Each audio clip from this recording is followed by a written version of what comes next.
Assalamualaikum warahmatullahi wabarakatuh.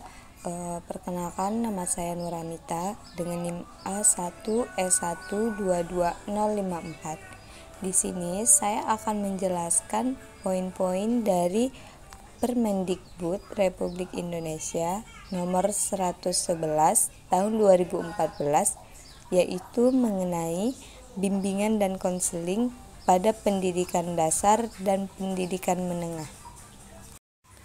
Baiklah, langsung saja pada pasal 1 ayat 1 yang berbunyi bimbingan dan konseling adalah upaya sistematis, objektif, logis, dan berkelanjutan serta terprogram yang dilakukan oleh konselor atau guru bimbingan konseling untuk memfasilitasi perkembangan peserta didik untuk mencapai kemandirian dalam kehidupannya.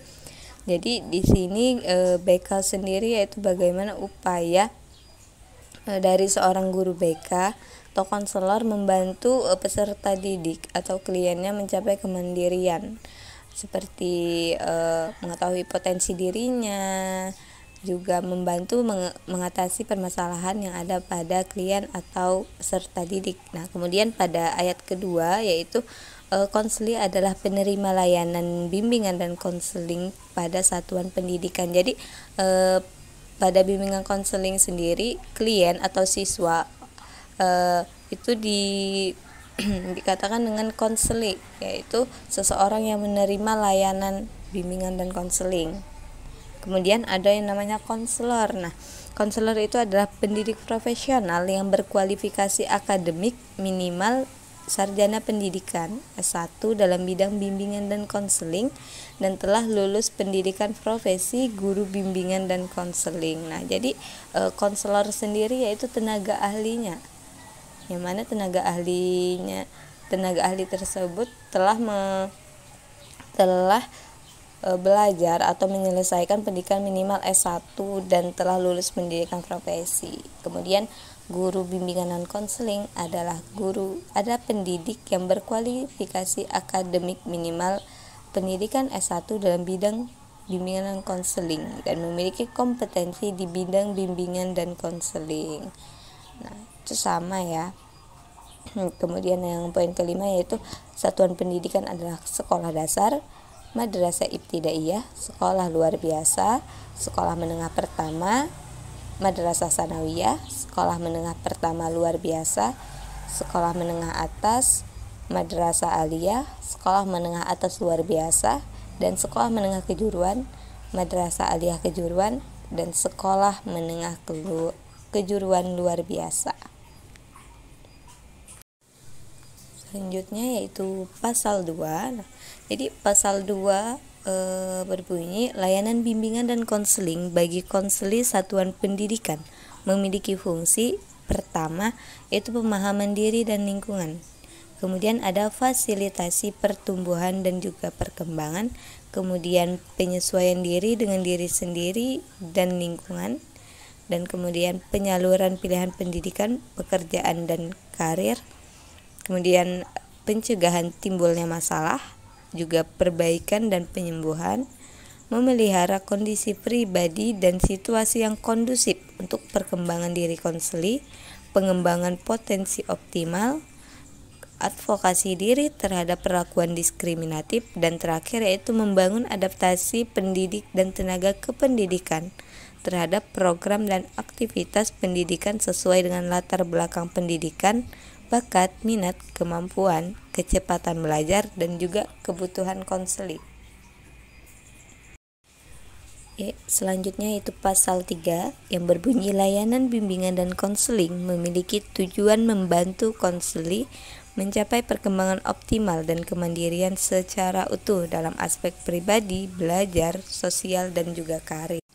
Jadi di sini tuh yaitu layanan BK itu memiliki tujuan membantu klien atau siswa atau peserta didik itu agar mencapai perkembangan optimal dan kemandirian. Nah, baik itu dalam aspek dia pribadi, dalam aspek belajar, dan juga sosial dan juga karir. Nah, kemudian pasal 4. Nah, pasal 4 ini berbunyi layanan bimbingan dan konseling dilaksanakan dengan asas. Nah, jadi dalam layanan bimbingan dan konseling tentu ada asas-asas. Nah, pertama yaitu ada kerahasiaan, yang mana sebagaimana diatur dalam kode etik bimbingan dan konseling. Kemudian ada kesukarelaan. Nah, kesukarelaan dalam mengikuti layanan yang diperlukan. Di sini jadi seorang konselor itu perlu dengan sukarela mengikuti layanan.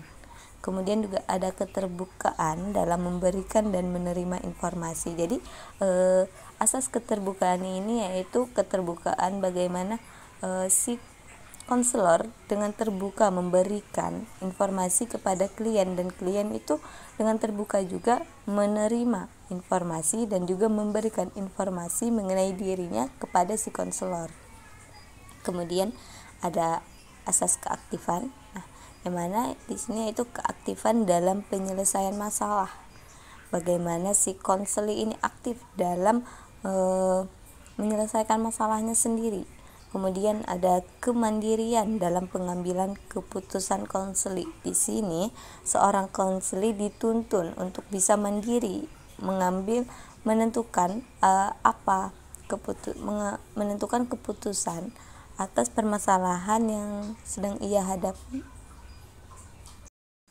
Kemudian ada kekinian dalam penyelesaian masalah yang berpengaruh pada kehidupan konselor. Jadi permasalahannya itu ya kekinian, permasalahan itu permasalahan sekarang.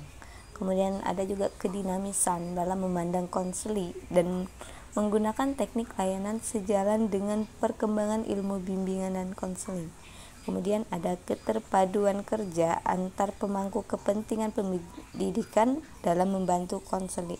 Kemudian ada asas keharmonisan layanan dengan visi dan misi satuan pendidikan serta nilai dan norma kehidupan yang berlaku di masyarakat.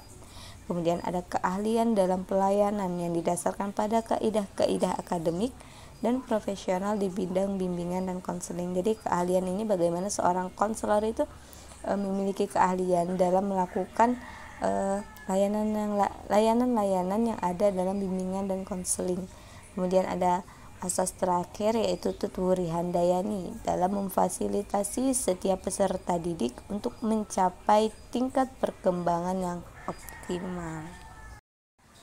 Lanjut pada pasal 5 yang berbunyi layanan bimbingan dan konseling dilaksanakan berdasarkan prinsip. Jadi di sini layanan bimbingan dan konseling itu memiliki prinsip, yaitu pertama layanan bimbingan dan konseling diperuntukkan bagi semua dan tidak diskriminatif. Jadi di sini layanan BK atau bimbingan dan konseling itu tidak memandang siapapun, semuanya bebas untuk siapapun yang membutuhkan.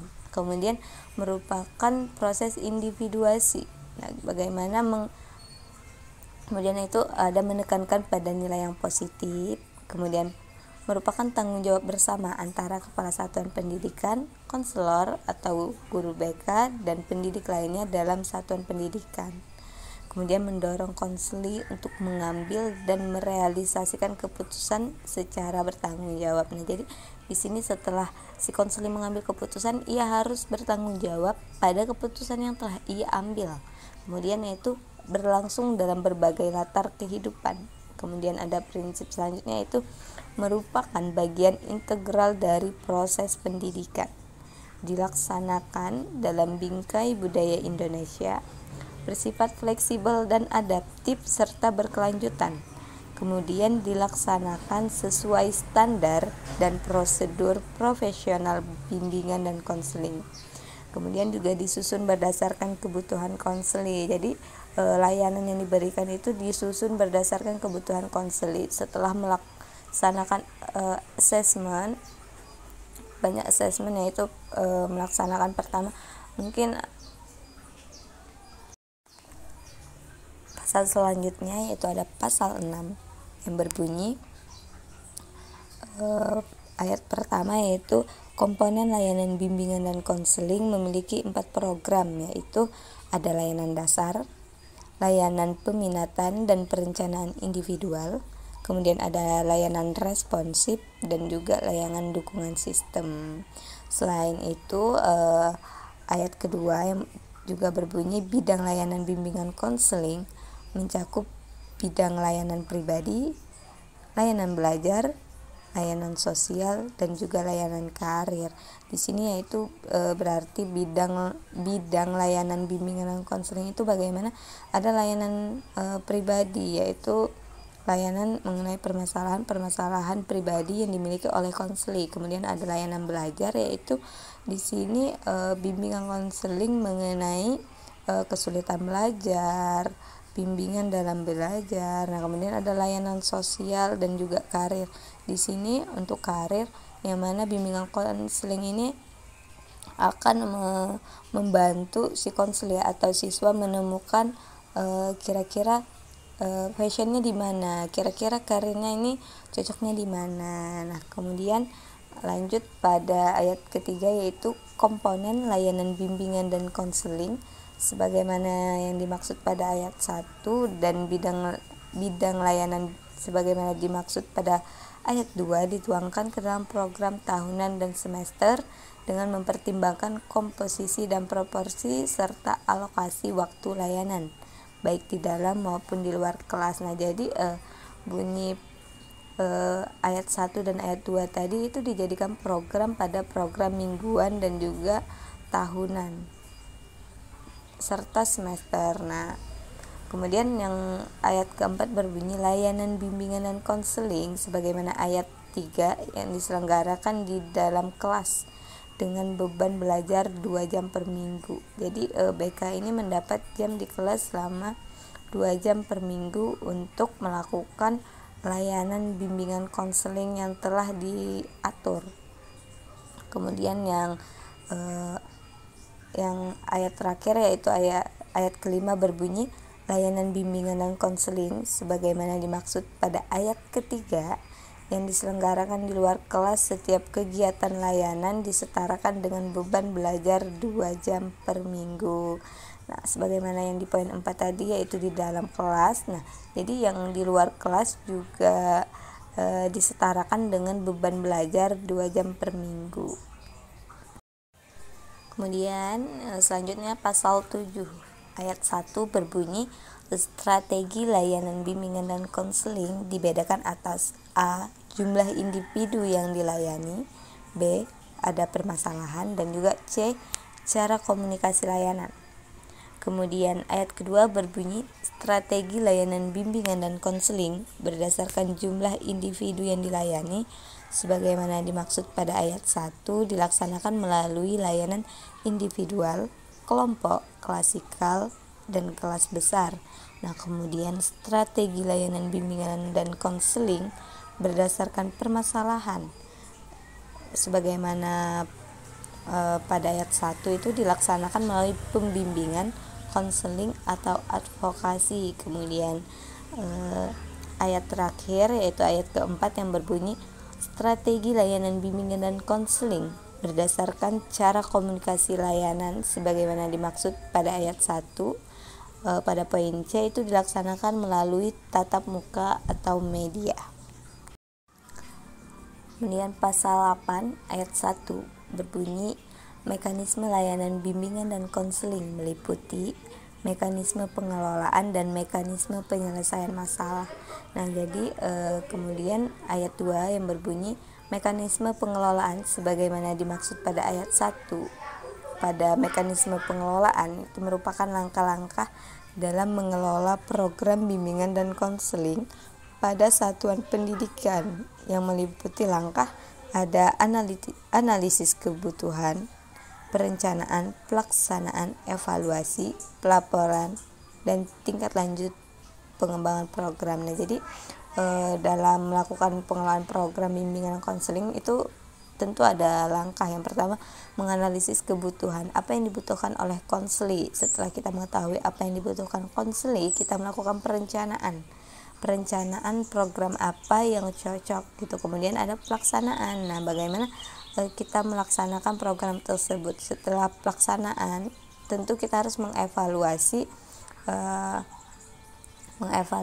dari pelaksanaan tersebut. Kemudian ada pelaporan dan tindak lanjut pengembangan program. Bagaimana program itu, apakah akan berlanjut ataukah tidak. Kemudian ayat 3 berbunyi mekanisme penyelesaian masalah sebagaimana dimaksud pada ayat 1.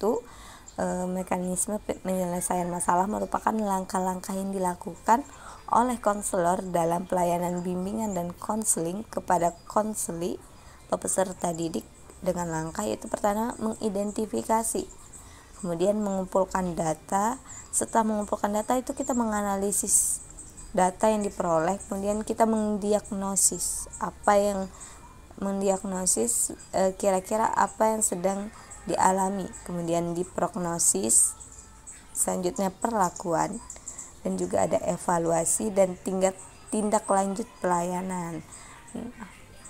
Ayat terakhir yaitu ayat 4 berbunyi program bimbingan dan konseling sebagaimana dimaksud pada ayat 2 dievaluasi untuk mengetahui keberhasilan layanan dan pengembangan program lebih lanjut. Selanjutnya pasal 9 ayat 1 berbunyi layanan bimbingan dan konseling pada satuan pendidikan dilakukan oleh konselor atau guru bimbingan dan konseling. Jadi layanan BK pada sekolah atau pada satuan pendidikan itu harus dilakukan oleh tenaga ahli yaitu konselor atau guru BK. Tidak boleh dilakukan oleh guru lain seperti guru mata pelajaran. Nah, kemudian ayat kedua berbunyi tanggung jawab pelaksanaan layanan bimbingan dan konseling pada satuan pendidikan dilakukan oleh konselor atau guru BK. Nah, begitu juga setelah hanya boleh dilakukan oleh tenaga ahli seperti konselor dan guru BK, jadi tanggung jawab pelaksanaannya juga hanya bisa dilakukan oleh konselor atau guru BK tersebut. Kemudian ayat ketiga berbunyi pada satuan pendidikan yang mempunyai lebih dari satu konselor atau guru bimbingan dan konseling, kepala satuan pendidikan menugaskan seorang koordinator. Jadi jika pada sekolah itu memiliki lebih dari satu guru BK, jadi ada 2 atau 3 atau lebih, nah itu ada koordinator BK. Kemudian ayat 4 berbunyi tanggung jawab pengelolaan program layanan bimbingan dan konseling pada satuan pendidikan dilakukan oleh kepala satuan pendidikan. Ayat 5 berbunyi dalam melaksanakan layanan, konselor atau guru BK dapat bekerja sama dengan berbagai pemangku kepentingan di dalam dan di luar satuan pendidikan. Nah, jadi di sini guru BK tidak hanya bekerja sendiri. Ia bisa bekerja sama dengan guru mata pelajaran, atau ia bisa bekerja sama dengan di luar satuan pendidikan seperti dengan orang kesehatan, orang dari kepolisian dan lainnya. Kemudian poin ayat 6 berbunyi pemangku kepentingan sebagaimana dimaksud ayat 5 yaitu mendukung pelaksanaan layanan bimbingan konseling yang dilakukan dalam bentuk mitra layanan, sumber data atau informasi, konsultan dan narasumber melalui strategi layanan kolaborasi, konsultasi, kunjungan atau alih tangan kasus. Selanjutnya pasal 10 berbunyi ayat 1 berbunyi penyelenggaraan bimbingan dan konseling pada sekolah dasar atau madrasah ibtidaiyah atau yang sederajat dilakukan oleh konselor atau guru bimbingan dan konseling. Kemudian ayat 2 yaitu berbunyi penyelenggaraan bimbingan dan konseling pada SMP, MTS atau sederajat, SMA, MA atau yang sederajat, SMK, MAK atau yang sederajat dilakukan oleh konselor atau guru bimbingan dan konseling dengan rasio 1 konselor atau guru BK melayani 150 konseli atau peserta didik. Nah, jadi pada pasal 10 ini mengatakan bahwa penyelenggara bimbingan konseling dari SD hingga SMA atau sederajat itu harus seorang konselor atau guru bimbingan konseling, yang mana setiap konselor itu mendapat beban melayani 150 siswa. Kemudian pasal 11 ayat 1 berbunyi guru bimbingan dan konseling dalam jabatan yang belum memiliki kualifikasi akademik S1 dalam bidang bimbingan dan konseling dan kompetensi konselor secara bertahap ditingkatkan kompetensinya sesuai dengan peraturan perundang-undangan.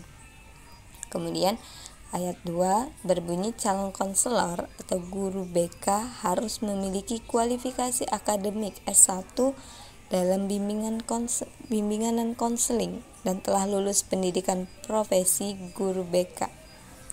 Jadi sebagai calon konselor atau guru BK itu harus telah lulus S1 bidang bimbingan konseling dan lulus pendidikan profesi. Selanjutnya pasal 12 ayat 1 berbunyi pelaksanaan bimbingan dan konseling menggunakan pedoman bimbingan dan konseling pada pendidikan dasar dan pendidikan menengah yang tercantum dalam lampiran yang merupakan bagian tidak terpisahkan dari peraturan menteri ini. Kemudian ayat 2 berbunyi pedoman bimbingan konseling sebagaimana dimaksud pada ayat 1 diatur lebih rinci dalam panduan operasional layanan bimbingan dan konseling. Kemudian ayat 3 berbunyi panduan operasional sebagaimana dimaksud ayat 2 disusun dan ditetapkan oleh Direktur Jenderal Pendidikan Dasar atau Direktur Jenderal Pendidikan Menengah sesuai kewenangannya. Pasal selanjutnya itu pasal 13 yang berbunyi semua ketentuan tentang bimbingan dan konseling pada pendidikan dasar dan pendidikan menengah dalam peraturan menteri yang sudah ada sebelum peraturan menteri ini berlaku tetap berlaku sepanjang tidak bertentangan dengan ketentuan dalam peraturan menteri ini. Dan terakhir pasal 14 yaitu berbunyi peraturan menteri ini mulai berlaku pada tanggal yang diundangkan. Mungkin hanya itu pemaparan saya mengenai Permendikbud Republik Indonesia nomor 111 tahun 2014 yaitu mengenai bimbingan dan konseling pada pendidikan dasar dan pendidikan menengah. Saya Nuranita, mohon maaf jika ada kata atau penyampaian yang salah dalam video ini. Saya akhiri. Wassalamualaikum warahmatullahi wabarakatuh.